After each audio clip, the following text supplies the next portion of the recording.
अस्सलाम वालेकुम जी। आज का लेक्चर हमारे पास है एप्लीकेशंस ऑफ एम्पेयर्स लॉ। इसमें हम देखेंगे दो बातें कि एक लॉन्ग स्ट्रेट वायर है, उसके आउटसाइड मैग्नेटिक फील्ड कैसे देखेंगे और उसके इनसाइड मैग्नेटिक फील्ड कैसे देखेंगे, और यहाँ पे हम सिमेट्री यूज करेंगे। और ये आपके पास दोनों के फार्मूलाज आ जाएंगे कि अगर किसी वायर के बाहर मैग्नेटिक फील्ड देखनी हो तो कैसे देखी जा सकती है, और अगर उस वायर के अंदर मैग्नेटिक फील्ड देखनी हो तो कैसे देखी जा सकती है। तो जनाब शुरू करते हैं।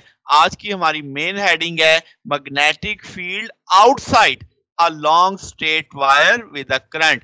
तो एक आपके पास एक लॉन्ग स्ट्रेट वायर है जिसमें से करंट गुजर रहा है, उसके बाहर आपने मैग्नेटिक फील्ड देखनी है। लेट्स से हम कहते हैं आई जो है वो आउट ऑफ द प्लेन है, आउट ऑफ द पेज आ रहा है, तो करंट होगा तो उसके गिर्द मैग्नेटिक फील्ड होगी।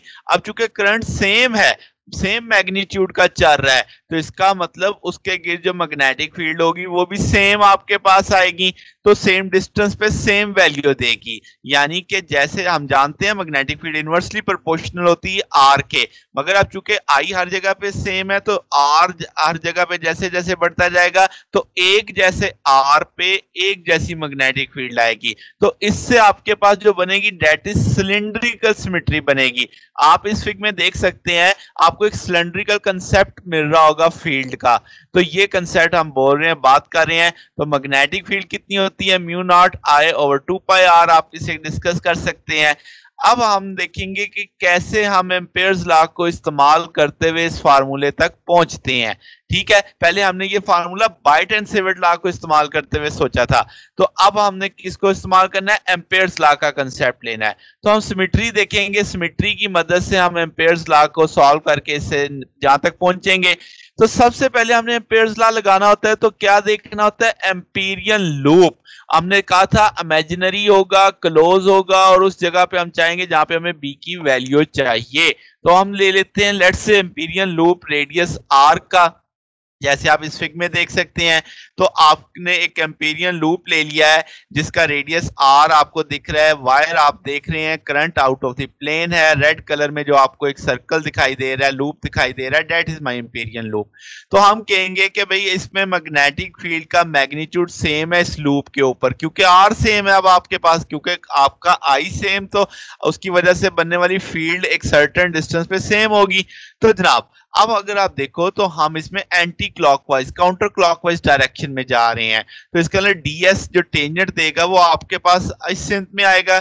अगर आप उसे काउंटर क्लॉकवाइज डायरेक्शन में देखते हो तो आपने बी कॉस थीटा, बी का वो कंपोनेंट लेना था जो टेंजेंट के अलोंग होगा। चूंकि अब एक पूरा सिमेट्रिक है, सर्कल है, तो बी भी टेंजेंट होगा एक पॉइंट पे, तो बी और डीएस दोनों की डायरेक्शन सेम आ जाएगी। तो इसका मतलब आपने जो बी डॉट डीएस करना था, तो उस डॉट प्रोडक्ट को ओपन करते तो आप कहते बी कॉस थीटा, तो थीटा तो जीरो हो गया। तो इसका मतलब अब आप अगर इंटीग्रल सॉल्व करोगे तो that is equal to B cos theta की जगह जीरो, तो सिर्फ बी बचेगा। बी चूंकि सेम मैग्नीट्यूड का है लूप के ऊपर, यानी कांस्टेंट हो गया एक तरह से, इंटीग्रल से बाहर आ जाएगा। और क्लोज लाइन इंटीग्रल अब आप कह सकते हो चूंकि एक सर्कल है तो इसका पूरे सर्कल का जो सर्कमफेरेंस होगा डेट इज 2 पाई आर, तो बी बराबर आ गया किसके, 2 पाई आर के। तो ये जो आपने close line integral circular form में देखा है, इसको आपने समेशन लगाई तो आपने कहा इसका सर्कमफेरेंस 2 पाई आर बनेगा, वो वैल्यू आपने 2 पाई आर लगाई है। ठीक हो गया जनाब। अब आपके पास अगर आप कहें कि जी जो राइट हैंड रूल है उसकी मदद से देखो, थंब किधर आएगा, अपवर्ड आएगा, ऊपर की जानिब, यानी जिस सिंथ में करंट आ रहा है उसी सिंथ में थंब आ रहा है, तो इसका मतलब होगा कि आपको प्लस साइन लगाना है। तो अब आपने क्या किया, बी बराबर आ गया किसके, 2 पाई आर म्यू नॉट आई के।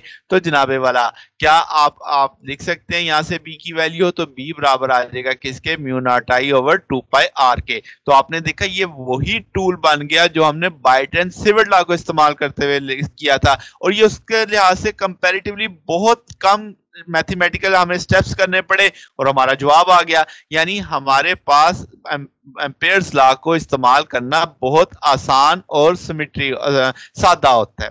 अब ये हमने मैग्नेटिक फील्ड निकाली एक वायर के बाहर, अगर हम कहें कि इस वायर के अंदर कितनी मैग्नेटिक फील्ड होगी तो वो हमारा अगला टॉपिक हो जाएगा कि magnetic field inside a long straight wire कितनी होगी।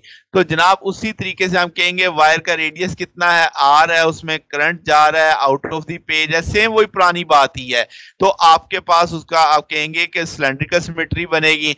अब मगर मुझे इनसाइड देखना है वायर के, तो अगर आप इनसाइड देखना चाहते हैं तो बी की वैल्यू, तो आपको कानून तो वही है कि सबसे पहले क्या बनाओ, एम्पीरियन लूप बनाओ। एम्पीरियन लूप अब आपको पता है कैसा होता है, इमेजिनरी होता है, क्लोज होता है, और उस जगह पे ड्रा करते हैं जहां पे मैग्नेटिक फील्ड की वैल्यू लगानी होती है।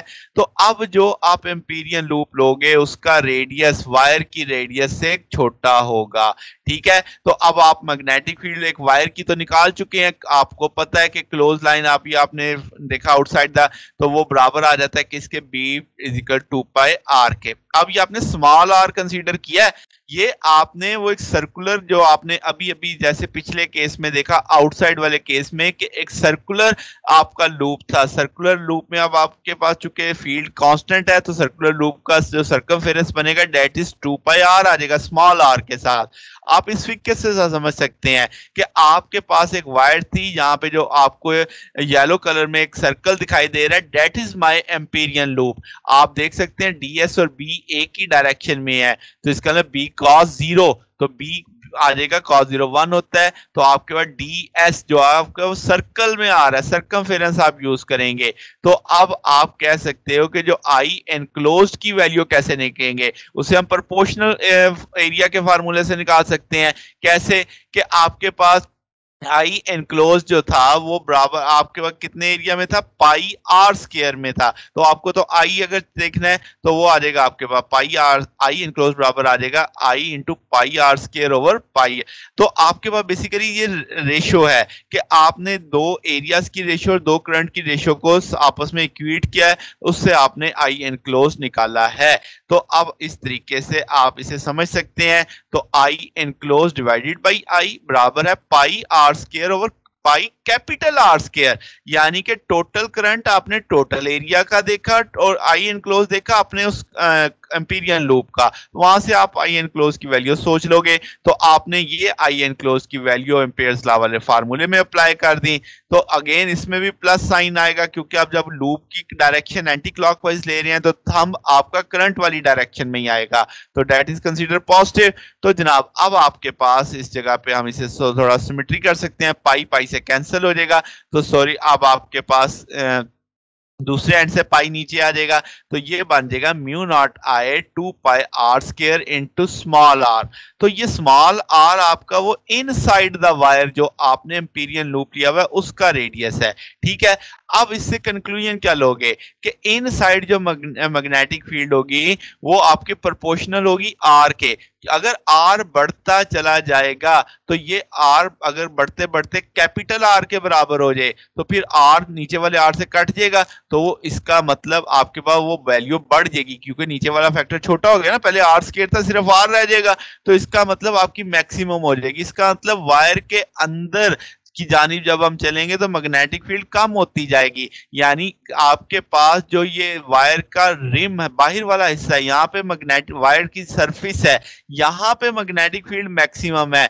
जैसे जैसे वायर के अंदर चलते जाओगे आपकी फील्ड कम होती चली जाएगी। ठीक हो गया बात जनाब, क्योंकि आर स्मॉल आर छोटा होते होते होते होते होते होते जीरो हो जाएगा, आर छोटा आर जीरो हो गया तो फील्ड जीरो हो जाएगी। तो ये चीज आपने समझनी है कि सेंटर पे फील्ड जीरो हो जाएगी, वायर के सेंटर में फील्ड जीरो हो जाएगी।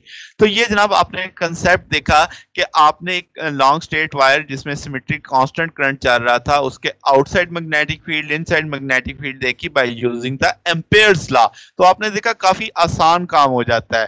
तो इसी तरीके से हमारे पास जितने भी न्यूमेरिकल प्रॉब्लम्स आएंगे तो हमें एम्पेयर्स लॉ इस्तेमाल करना काफी आसान रहेगा। तो जनाब आज के लिए बस इतना ही था। अगर आपको इसमें कोई डाउट हो तो आप क्वेश्चन कर सकते हैं। अगर आपको कोई वीडियो अच्छी लगी हो तो वीडियो को लाइक कीजिएगा, दोस्तों के साथ शेयर कीजिएगा। आज के लिए बस इतना ही, बाकी इंशाल्लाह फिर कल देखेंगे। ओके, अल्लाह हाफिज।